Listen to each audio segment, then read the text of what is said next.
Bismillahirrahmanirrahim. Innal hamdalillah nahmaduhu wa nasta'inuhu wa nastaghfiruh wa na'udzu billahi min shururi anfusina wa min sayyiati a'malina. Man yahdihillahu fala mudilla lahu wa man yudlilhu fala hadiya lahu. Wa asyhadu an la ilaha illallah wahdahu la syarika lahu wa asyhadu anna Muhammadan 'abduhu wa rasuluhu amma ba'd. Rabbi shrah li sadri wa yassir li amri wahlul 'uqdatam min lisani yafqahu qawli. Rabbi zidni ilma warzuqni fahma. Allahumma inna nas'aluka ilman nafi'a wa rizqan tayyiba wa 'amalan mutaqabbala. Assalamualaikum warahmatullahi wabarakatuh. Apa khabar semuanya hari ini? Saya harap semuanya sihat, sejahtera, dalam keadaan yang baik-baik saja ya semuanya. So macam mana kita hari ni? Dah bersedia untuk kita menyambung perbincangan kitab Fathul Bari kita? Okey, saya harap semuanya dah bersedia lah. Cuma pada hari ini kita akan skip satu bab. Okey, kita akan skip satu bab sebab pada minggu lepas kan Zazah bincangkan bab yang ke-30. Jadi hari ini kita akan terus masuk kepada bab yang ke-32. Jadi bab 31 tu Zazah skip lah sebab bukan kata tak penting, tapi kerana isi perbincangan di dalam hadis yang ke-31 lebih kepada perbincangan tentang sanadnya, para perawinya kan. Jadi kalau berkaitan dengan syarah hadis tu agak sedikit kurang lah. So saya rasa dia tak berapa sesuai untuk dibawa kepada perbincangan berbentuk video begini. Maka tak apalah, kita skip saja. InsyaAllah mudah-mudahan kalau ada kesempatan kita akan lihatlah. Tapi hari ini kita akan terus masuk kepada bab yang ke-32. Kalau ikut kepada cetakan buku Ustazah yang ini kan, okay, kita tak tahulah ni cetakan yang keberapa. Kita sudah berada di muka surat 259. Okay? Dan mungkin ada yang muka suratnya lain, tapi yang penting ialah bab 32. Bab 32. Baik, bab 32 bertajuk nasihat dan pengajaran yang diberikan pemimpin kepada kaum wanita. Cantik tajuknya kan? Okey, nasihat dan pengajaran yang diberikan oleh pemimpin kepada kaum wanita. Baik, kita baca hadisnya. Tajuk bab ini, Babu Izatil Imamin Nisa'a wa Ta'limihin. Okey. Terjemahannya sebagaimana yang di atas lah. Nasihat dan pengajaran yang diberikan pemimpin kepada kaum wanita. Jadi hadis ini, kalau kita lihat di situ, qala al-Imam al-Bukhari rahimahullah, haddatsana Sulaiman bin Harb qala haddatsana Syu'bah an Ayyub qala sami'tu Ata'an qala sami'tu ibn Abbas qala ashhadu ala nabi sallallahu alaihi wasallam aw qala Ata'un ashhadu ala ibn Abbas anna Rasulullah sallallahu alaihi wasallam kharaja wa ma'ahu Bilal fazanna annahu lam yusmi' fawa'azahunna wa amarahunna bis-sadaqah faja'alatil mar'atu tulqil qurta wal khatama wa Bilalun ya'khuzu fi tarafi thawbihi. Baik, hadis ini bermaksud, terus ya, saya pergi kepada maksud hadisnya. Yang sanad tu nanti boleh baca sendirilah.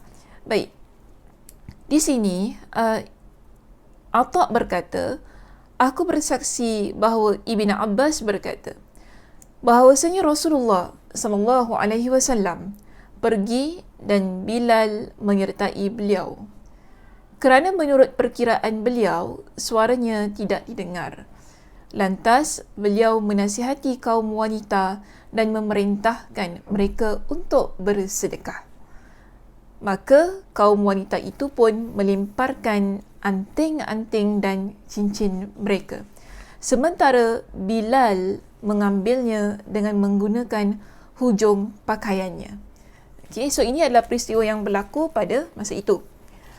Nabi SAW, baginda menyampaikan khutbah dan baginda rasa bahawasanya para wanita tak dengar apa yang baginda sebutkan.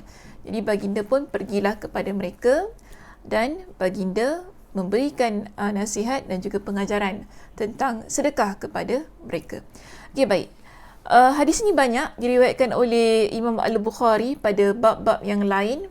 Okay, insya-Allah kalau kita panjang umur, ada masanya kan, kita akan jumpalah perbincangan hadis yang sama dalam kitab-kitab yang lain dalam kitab Imam Al-Bukhari. Baik, terus ya kita pergi kepada syarah hadis. Di sini muka surat 260 kita ada perkataan babu izatil imamin nisaa. Bab nasihat yang diberikan pemimpin kepada kaum wanita. Judul bab ini menegaskan bahawa anjuran untuk mendidik keluarga bukan hanya tugas ketua rumah tangga, iaitu bukan hanya tugas seorang suami, okay? Tetapi juga menjadi tugas pemimpin negara dan wakilnya. Ini jarang ya kita dengar.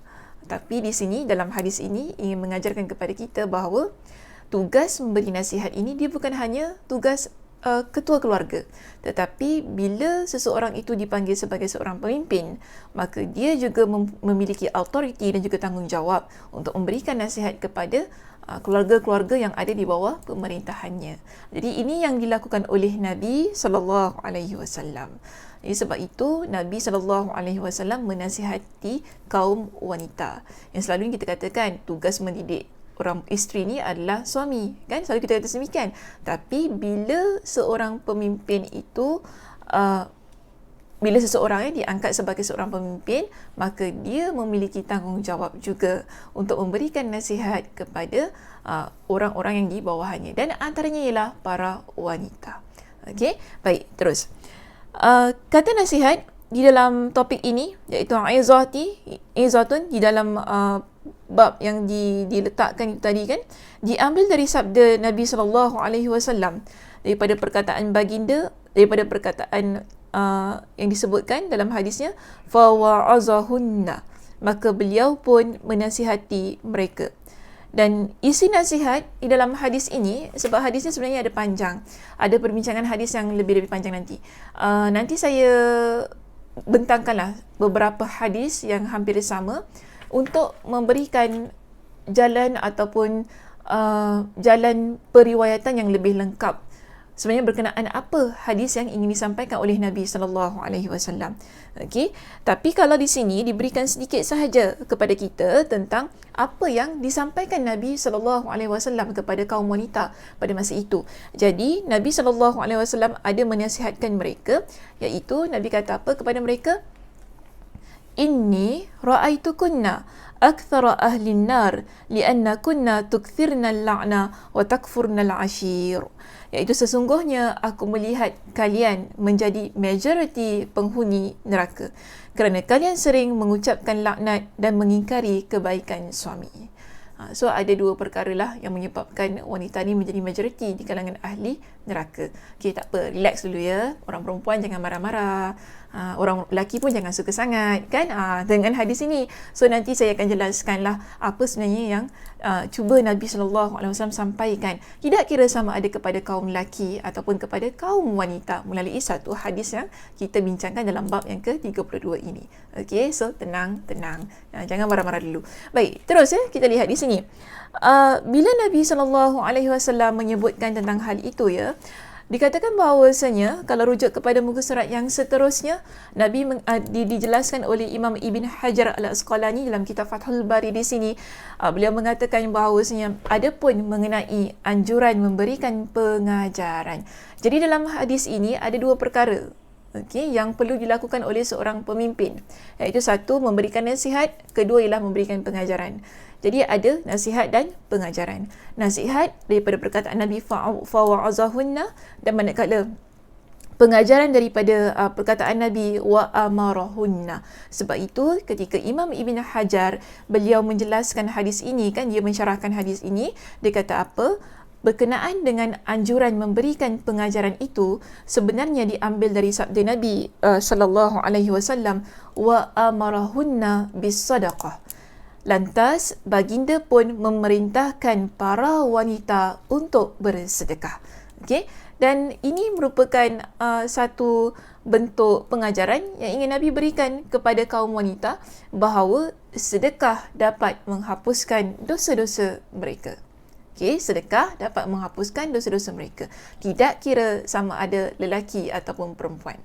Kedua-duanya kita ni, sama ada kita lelaki ataupun kita perempuan, bila kedua-duanya menjadi hamba Allah yang istiqamah ataupun konsisten menjadikan sedekah sebagai antara amal soleh kita, maka kedua-duanya layak memperoleh ganjaran ataupun satu balasan yang mana Allah berikan kepada orang yang bersedekah, iaitu menghapuskan dosa-dosa mereka.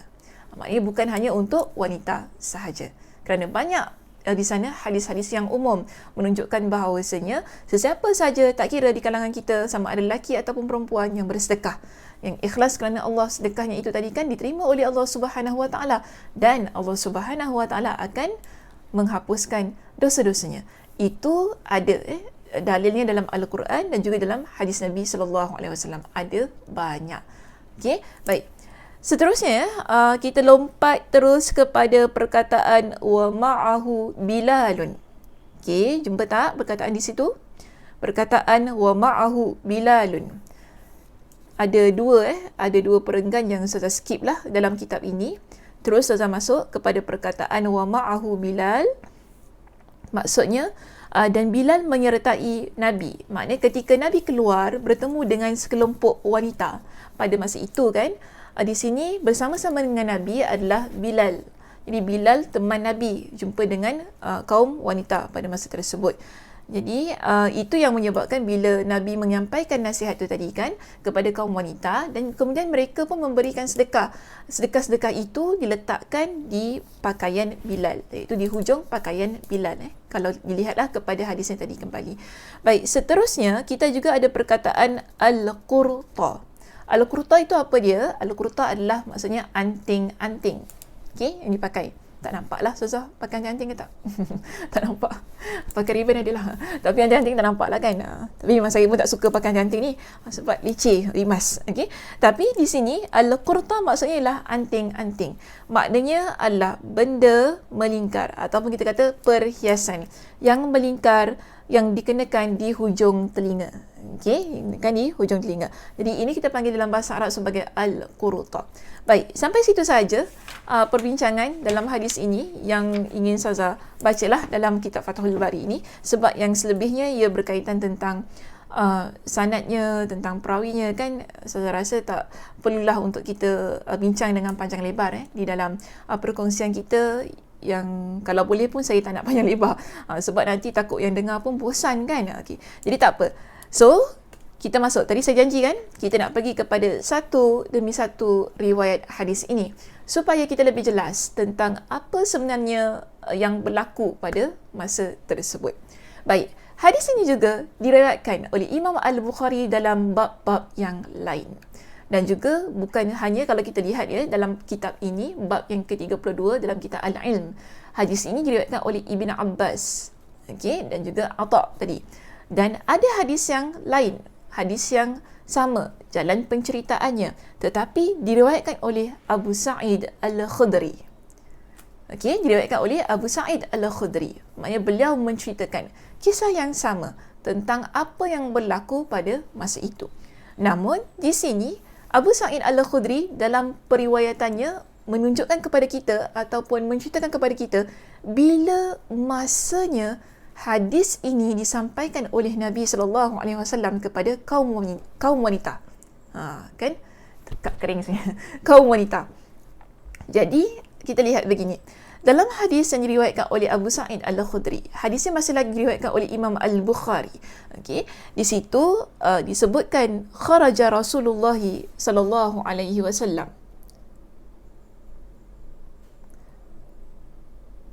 fi adha atau fitrin ila al-musalla famarra 'ala an-nisa. Jadi ada sebuah riwayat daripada Abu Sa'id Al-Khudri ini menceritakan bahawasanya Nabi SAW keluar pada waktu hari raya. Cuma di sini dia ada kekeliruan sedikit lah. sama ada dianya adalah hari raya Aidil Adha ataupun hari raya Aidil Fitri. Yang penting hari raya lah, senang kita ambil. Okey, yang penting adalah hari raya. Maknanya hadis ini berlaku peristiwanya ketika waktu hari raya. Dan pada masa itu Nabi SAW pergi ke tempat solat wanita. Tempat solat wanita, dan di sinilah Nabi SAW memberikan nasihat dan pengajaran kepada kaum wanita. Okey, maknanya pada waktu hari raya. Jadi, yelah dulu kan kita kata tak ada mikrofon, bukannya mana semuanya boleh didengari. Jadi pada masa itu kalau kita rujuk pada hadis dalam bab yang ke-32 itu tadi, kita dapati bahawasanya disebutkan annahu lam yusmi', kerana dibimbangi, yang kerana menurut perkiraan beliau suaranya tidak terdengar. Sebab itu Nabi pergi. Lepas memberikan khutbah kepada kaum lelaki, Nabi pun pergi kepada kaum wanita. Dan di sana Nabi SAW pun memberikan khutbahnya ataupun nasihatnya kepada kaum wanita. Jadi ini kita panggil sebagai asalnya mengapa Nabi SAW pergi kepada kaum wanita pada masa itu untuk memberikan nasihat dan pengajaran. Okey, baik.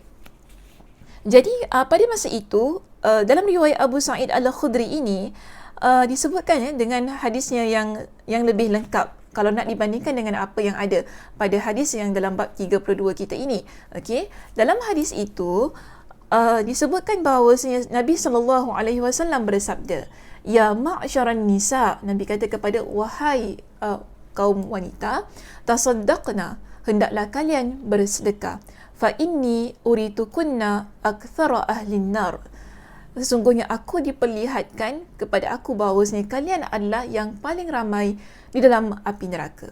Fakulna, jadi mereka ni bertanya dengan Nabi SAW. Jadi para wanita pada masa itu mereka tanya dengan Nabi.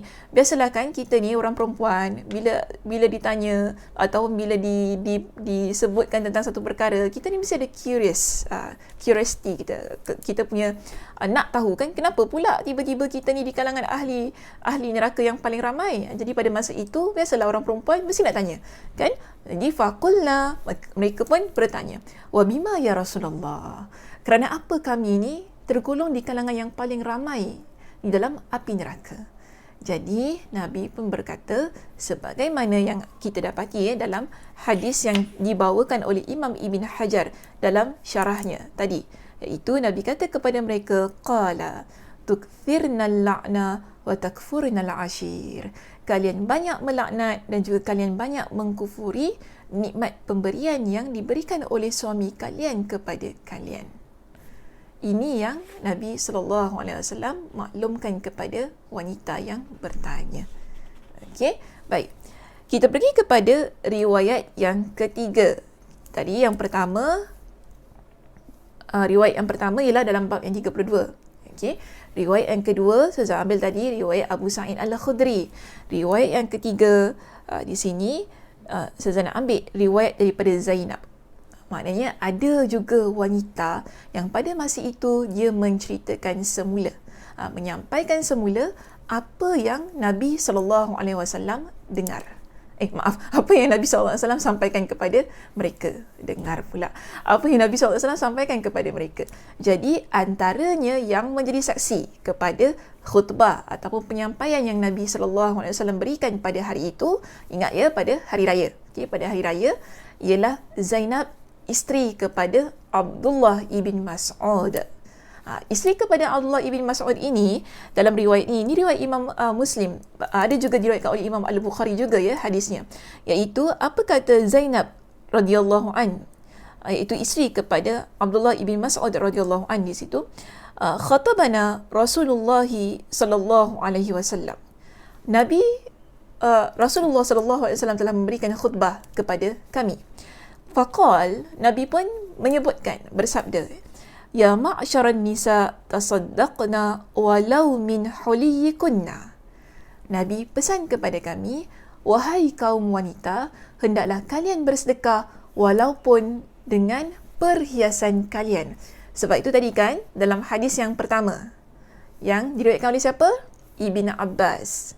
Okay, ingat ya, Yang pertama tadi riwayatnya Ibn Abbas. Kedua tadi saya baca riwayatnya Abu Sa'id Al-Khudri. Sekarang ni yang ketiga riwayatnya daripada siapa? Zainab, isteri kepada Abdullah ibn Mas'ud.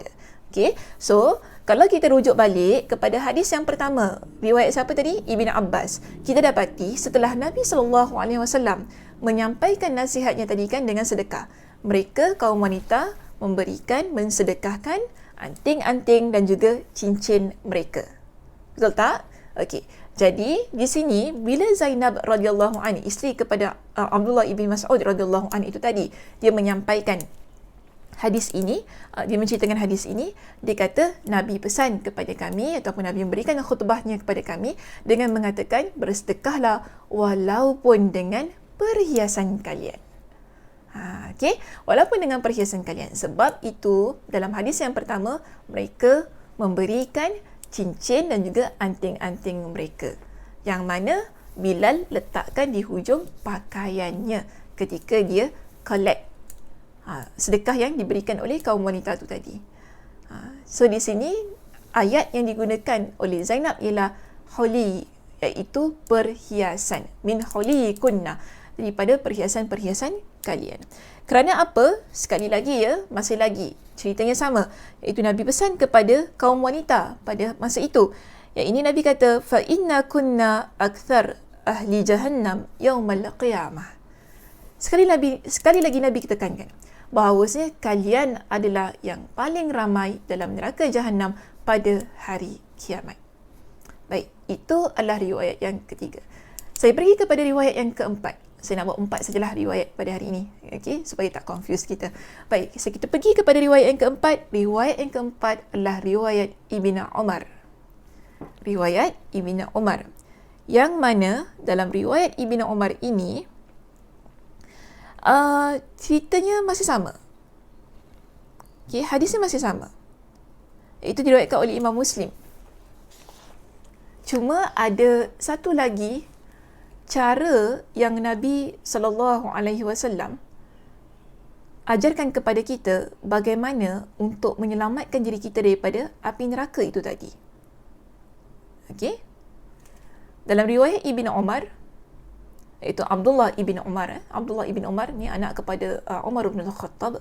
Dia mengatakan bahawasanya Nabi SAW bersabda, ya ma'syaran nisa tasaddaqna wa akthirna al-istighfar. Okay, ada penambahan perkataan wa akthirna al-istighfar.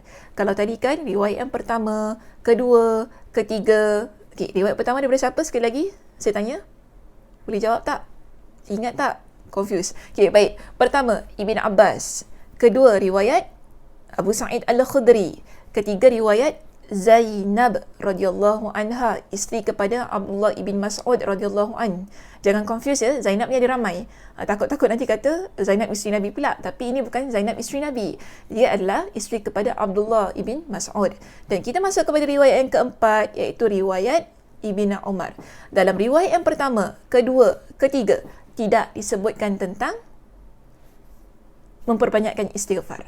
Tetapi bila kita masuk kepada riwayat yang keempat, iaitu riwayat Ibn Umar, dalam riwayat ini ada penambahan solusi yang diberikan oleh Nabi SAW kepada kaum wanita yang disebutkan sebagai ramai di dalam api neraka, majoriti dalam api neraka. Iaitu Nabi kata apa? Hendaklah kalian bersedekah dan memperbanyakkan istighfar.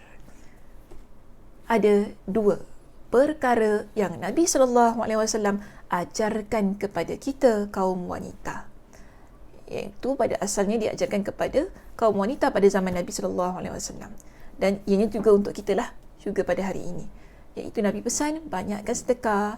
Nabi juga pesan banyakkan istighfar. Okay? Kerana kalian dilihat ramai dalam api neraka. Kerana apa? Masih lagi dengan sebab yang sama. Itu Nabi kata, bila ada di kalangan wanita, kalau dilihat kepada riwayat Imam Muslim yang diriwayatkan oleh Imam Muslim daripada jalur periwayatan Ibn Umar radhiyallahu anhu itu tadi, kita dapati ketika Nabi SAW menyebutkan tentang fa inni ra'aitukunna akthara ahlin nar, sesungguhnya aku melihat yang paling kalian merupakan majoriti dalam api neraka, maka faqalat imra'atun minhunna jadlah, Faqalat imra'atun minhunna jazla. Okey, jazla. Maka berkatalah seorang wanita yang cerdik pada masa itu, yang ada ramai-ramai di situ, dia tanya kepada Nabi sallallahu alaihi wasallam, iaitu ini menunjukkan betul lah ada soal jawab yang mengatakan kenapa kami di kalangan yang paling ramai dalam api neraka. Sebab kita pun nak tahu kenapa kan, supaya okey, supaya tu nantilah. Yang penting saya baca dulu. Iaitu dikatakan begini, Nabi pun menjawab bila wanita yang cerdik itu tadi kan, dia tanya dengan Nabi SAW. Lalu Nabi pun kata kepada dia, kepada mereka lah semua, iaitu Nabi kata, qala tukthirna al-la'na wa takfurna al-ashir.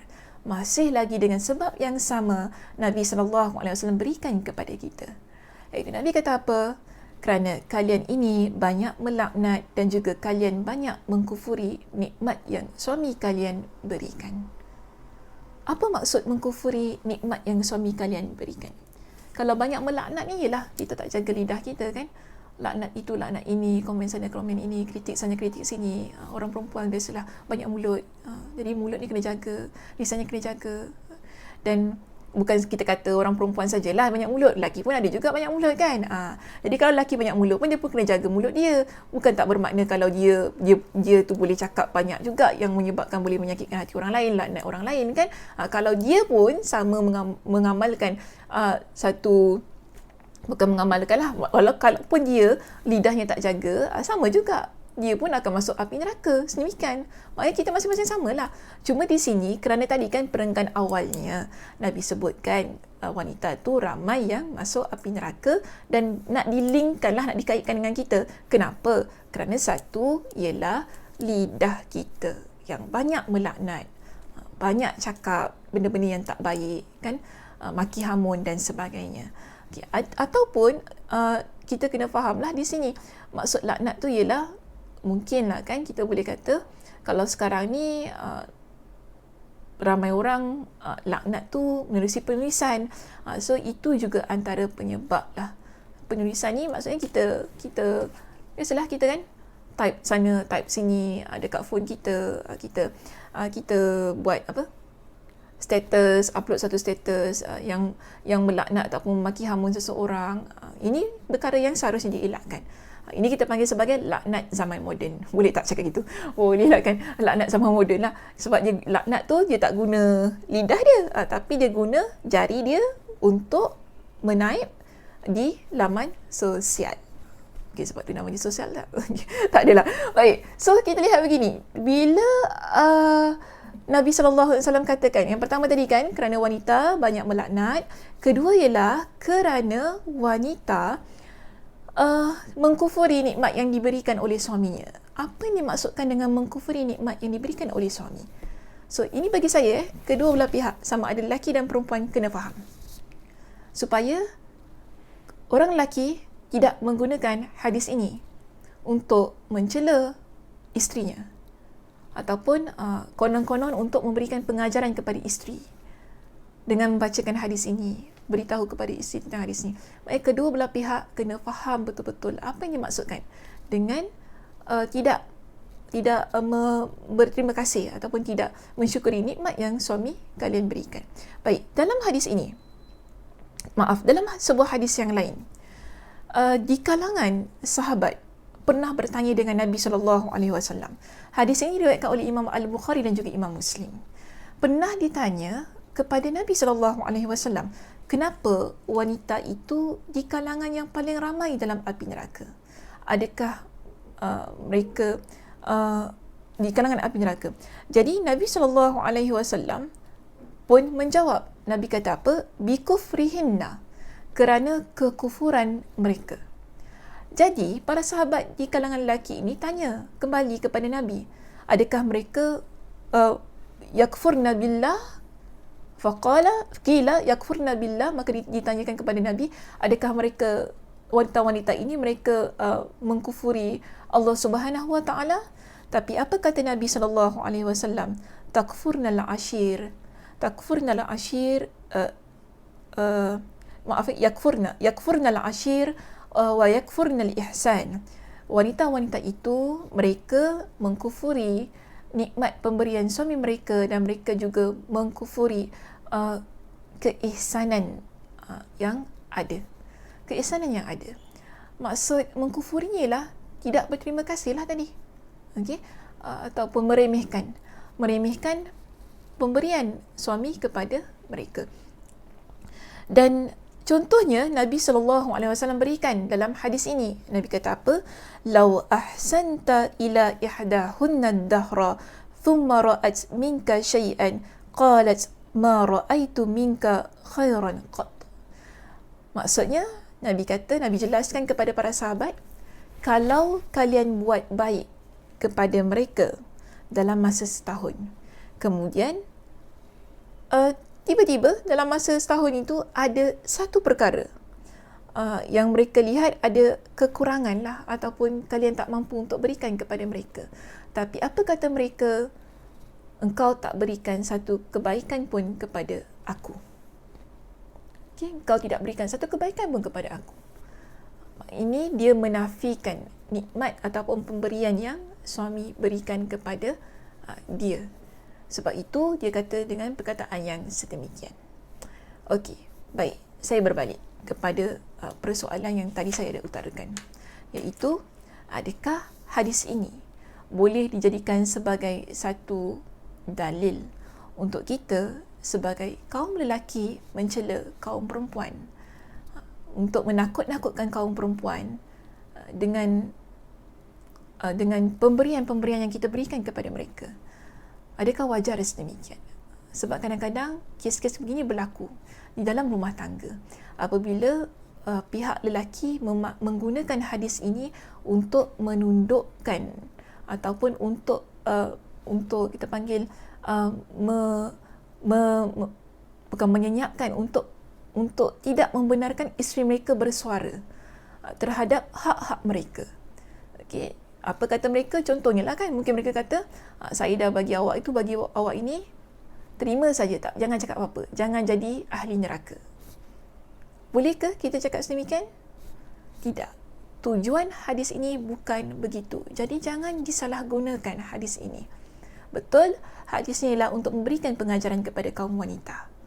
Tapi bukan untuk digunakan bagi menindas kaum wanita. Saya ni cakap bukan macam women's league pula. Maknanya kadang-kadang masalah ini berlaku dalam komuniti kita, masyarakat Islam. Apabila ada beberapa hadis yang digunakan kan demi untuk menindas isteri-isteri dalam rumah. So ini tak boleh sebenarnya. Sebab itu, sama ada lelaki ataupun wanita, kedua-duanya perlu memahami apa sebenarnya yang ingin disampaikan dalam hadis ini. Baik, betul, Nabi SAW memberitahu bahawasanya wanita itu ramai di kalangan penghuni neraka. Tapi jangan lupa, ini sebenarnya untuk memberikan motivasi kepada kaum wanita agar mereka menjadi orang yang sentiasa beramal soleh. Caranya bagaimana?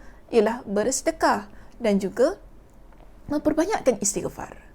Nabi mendatangkan satu situasi, lalu Nabi memberikan solusi. Ingat, dalam hadis ini Nabi memberikan satu situasi, iaitu wanita ramai di kalangan penghuni neraka kerana mereka itu banyak melaknat. Mereka itu di kalangan wanita yang tidak mensyukuri nikmat pemberian suami mereka. Dan dalam masa yang sama, jangan lupa, dalam hadis ini Nabi SAW juga memberikan solusi kepada kaum wanita bagaimana mereka boleh menjadi ahli syurga. Okey? Bagaimana mereka boleh menjadi ahli syurga? Dengan memperbanyakkan sedekah dan juga beristighfar kepada Allah Subhanahu Wa Taala. Untuk menunjukkan juga muslimin, muslimat, okey. Untuk menunjukkan juga kita ni tak kira sama ada lelaki ataupun perempuan, kita ada buat salah. Isteri dan suami dan isteri, kedua-duanya. Okey, ada buat salah. Suami ada salah, isteri juga ada salah. Jadi tak boleh kita saja-saja kalau kita ada buat salah tadi kan, kita nak gunakan hadis-hadis ini. Contoh, mungkin suami dia adalah orang yang malas bekerja. Contoh saya kata, suami malas bekerja di rumah. Kemudian dia cuma berikan sesuatu yang ala kadarnya sahaja, yang tidak mencukupi untuk perbelanjaan rumah tangga mereka. Contohnya saya kata, Okey, tak semua lelaki lah, jangan marah lelaki kalau dengar saya cakap ni kan.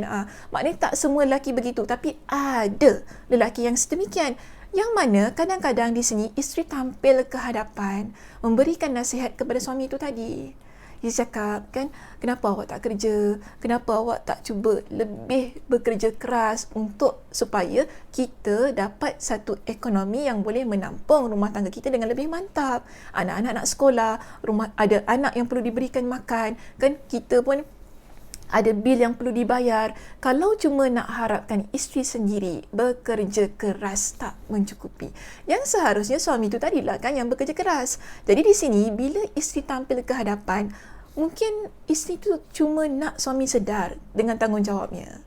Tapi sayangnya, mungkin kadang-kadang ada di kalangan para suami menggunakan hadis ini untuk zip mulut isteri. So, ini tak boleh. Ini tak boleh kita buat. Ianya salah. Kalau dilakukan sedemikian, mungkin dia kata, awak diam sudah. Yang penting saya kerja, saya keluar cari rezeki, okay, apa-apa yang ada, terima saja bersyukur. Jangan jadi seperti wanita ahli neraka yang Nabi SAW sebutkan dalam hadis. Suami pun sebut, ifa inni ra'aitu kunna aksar min ahli nar. Perempuan kan, suami kata kepada isteri. Isteri nak kata apa? Isteri takut jadi ahli neraka. Maka isteri pun senyap. Bukankah ini kita sebut sebagai penindasan dalam rumah tangga? Sebab itu kedua belah pihak, suami dan isteri perlu memainkan peranan belajar agama dengan sebaik-baiknya. Faham tentang hadis Nabi SAW. Apa yang cuba Nabi SAW sampaikan di sini bukan untuk menindas kaum wanita. Sebab kita jangan lupa ya, di samping hadis ini, ada banyak hadis lain yang Nabi SAW sebutkan tentang wanita itu adalah ahli syurga. Okey? Wanita itu ahli syurga. Ada banyak hadis Nabi SAW yang lain. Contohnya kan, kalau kita nak link lah atau kita nak kaitkan dengan sedekah di sini, iaitu Nabi SAW pernah memberitahukan kepada Aisyah ketika Aisyah menceritakan tentang sebuah kisah seorang wanita yang datang minta sedekah kepada Aisyah kan. Okay, kalau ingatlah hadisnya, hadis riwayat Imam Muslim juga. Dia datang minta sedekah kepada Aisyah radhiyallahu anha. Datang dalam keadaan minta sedekah kepada Aisyah radhiyallahu anha dan dia bawa 2 orang anak perempuan bersama dengan dia. Ada 2 orang anak perempuan bersama dengan dia.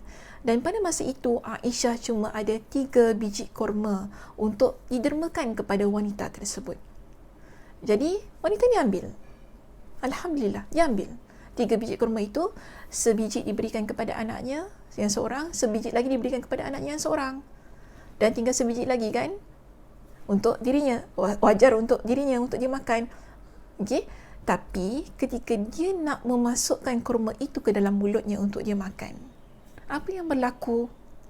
Kedua-dua anaknya menarik-narik pakaiannya, minta kurma yang nak dia makan tadi. Dan Aisyah kata apa? Dia rasa takjub melihat apa yang dilakukan oleh wanita itu tadi. Apa dia buat? Dia belah 2. Maknanya dia bagi separuh. Dia bagi 2 lah. Kurma yang sebiji tadi kan, sebutir tadi, dia belah 2. Satu diberikan kepada anaknya, separuh lagi diberikan kepada anaknya yang sebelah sini.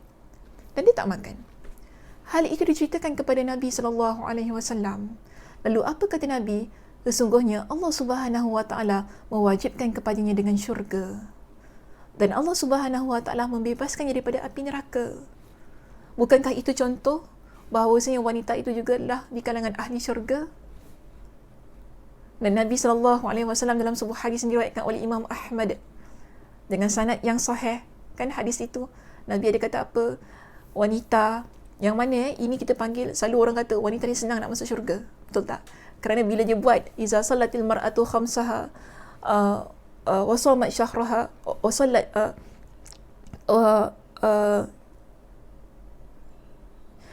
jika seorang wanita itu dia solat, dia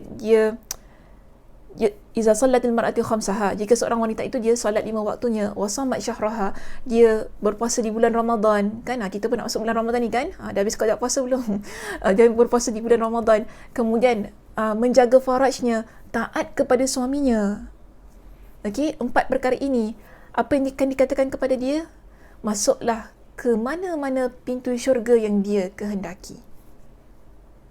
Maknanya wanita itu layak juga menjadi ahli syurga. Kan? Di samping Nabi kata tentang wanita yang paling ramai dalam api neraka. So tadi saya kata tentang syurga dan neraka, kedua-duanya adalah kalau lelaki buat dosa juga, mereka juga masuk neraka. Sama juga dengan perempuan. Kalau mereka buat dosa, mereka juga masuk neraka.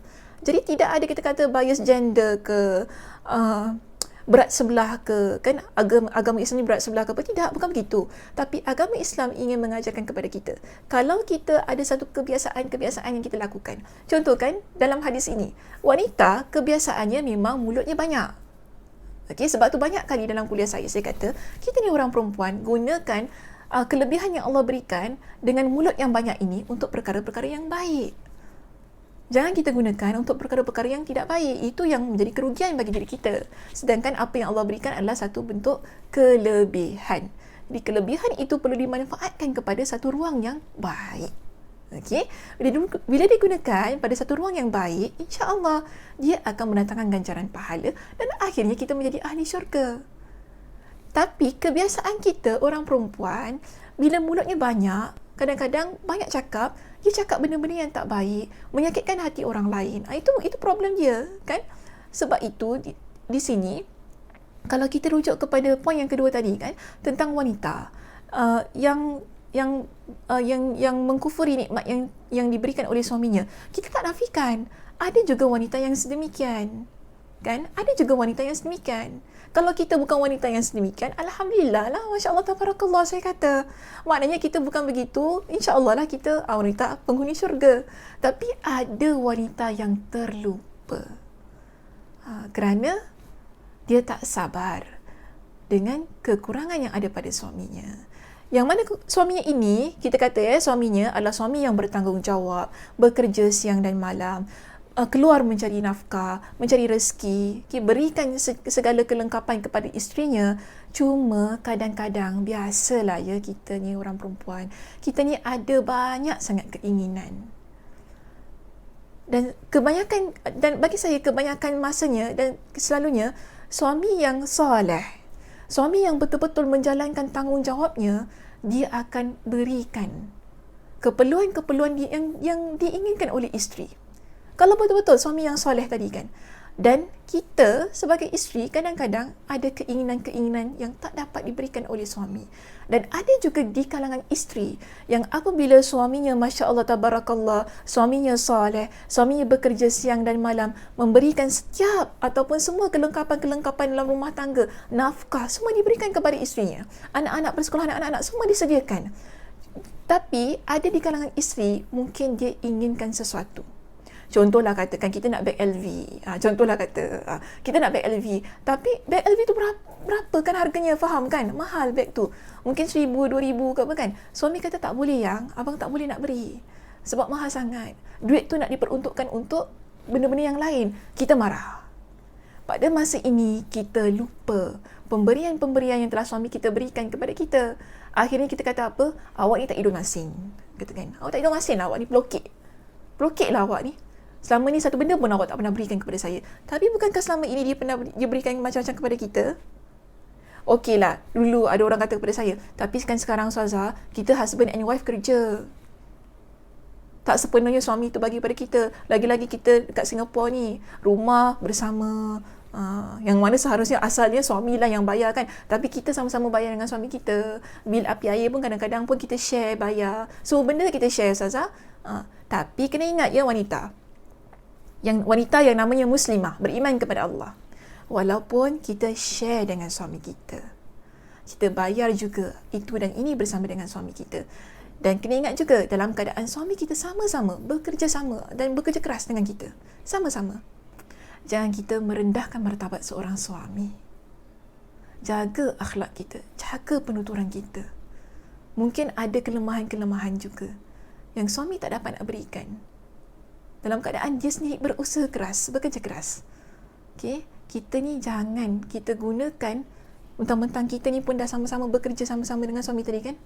Kita rasa kita ni besar, kita rasa kita ni hebat, kita rasa suami tu tak boleh hidup tanpa kita. Jangan rasa semikian.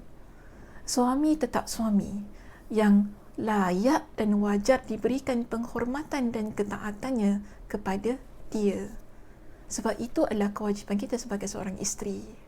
Tak boleh kita ni dengan sewenang-wenangnya, mentang-mentang kita pun sama-sama bayar duit rumah, bayar duit kereta, kita pun rasa kita lebih hebat daripada dia.